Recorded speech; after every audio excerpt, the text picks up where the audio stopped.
The report in the media about Malmesbury in the Western Cape. There's a farmer there who abandons a farm because the soil has got exhausted and so on, and it would take too much money to put in fertilizer and so on. So he lets it to lie fallow. 5 people, 5 Africans, they approach him, they buy a cattle, they buy a cow from him. They were going to slaughter it. And they learn about this farm which is lying fallow. And they talk to him, and he tells them that this farm the land is bad.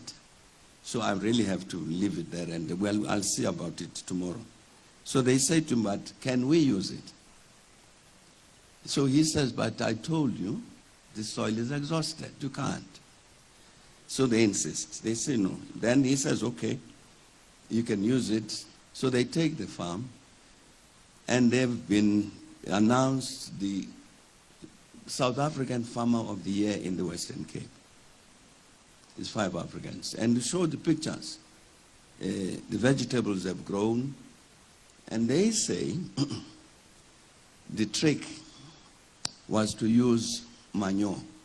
So they went and collected the manure from the farmer and from his cattle and did it instead of chemical fertilizer.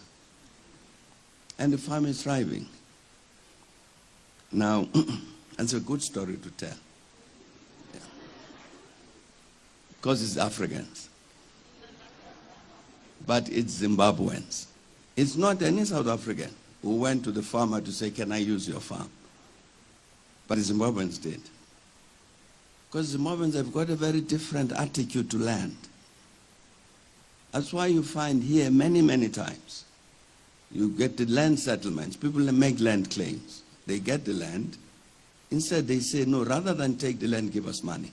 So I'm saying that even when we talk about the land issue, one has got to understand this thing quite seriously. What is the nature of the issue?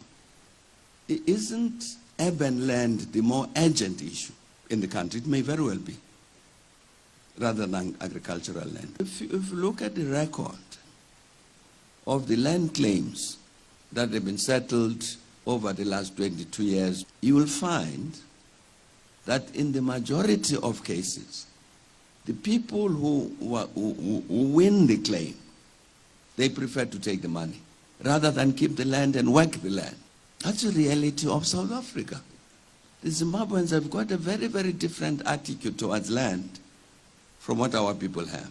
So I wasn't at all surprised to read the story that in Malmesbury in the Western Cape, you got 5 Zimbabweans. Incidentally, I should have said this, all of them are university graduates in mathematics, in physics, in sciences.